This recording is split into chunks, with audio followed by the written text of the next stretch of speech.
To Africa now, it's still talking about the free trade agreement. It's a very big deal for this continent. The agreement was signed over the weekend. It's a 54-nation trade bloc.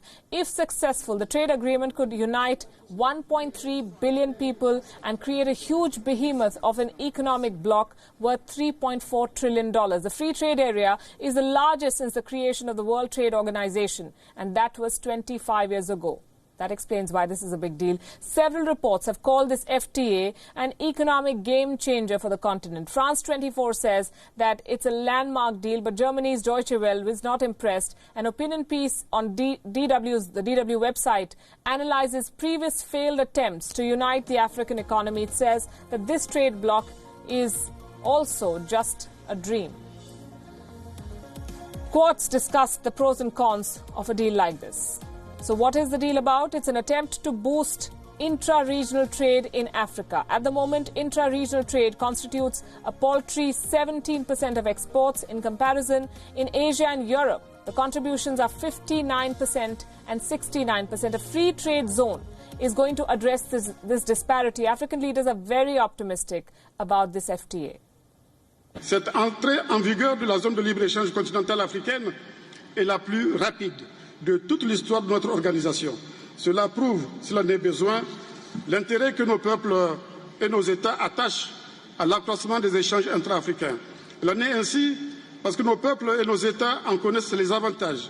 Il en est ainsi parce que la zone de libre-échange continentale africaine est une forte contribution de sorte à sortir des 84 000 kilomètres de frontières héritées de la colonisation.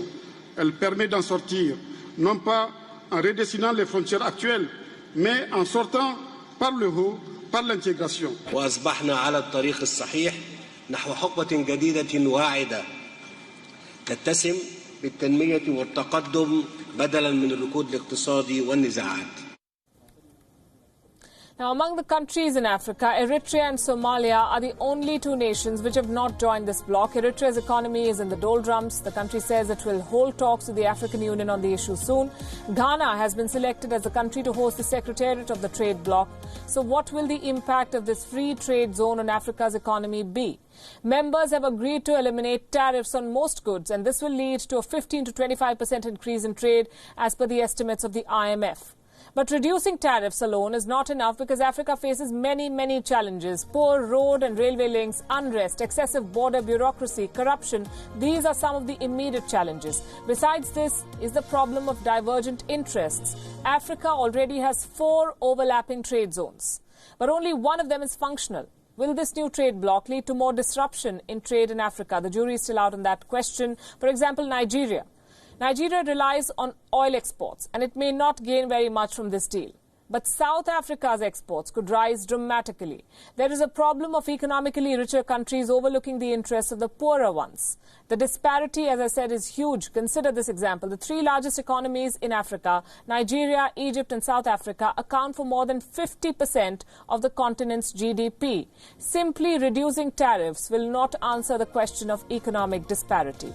But the free trade agreement is a step in the right direction. The United Nations has also hailed it. The story garnered traction on social media as well. The photograph of the Nigerian president signing the agreement has gone viral. Now that the free trade zone has been established, some experts have called for a special African monetary fund. South Africa's optimism over the deal is also being discussed, but some users are not very hopeful. They think that this project is too big to achieve its purpose. There were also some people speculating that China will offer to build the secretariat of this bloc just to buy influence. Put simply, the Africa Free Trade Agreement has generated optimism from the leaders and cautious optimism from people. And as far as responses go, that's not a very bad one, we say. With that, it's a wrap on this edition of our special show. Keep joining the conversation and keep watching WION. World is One.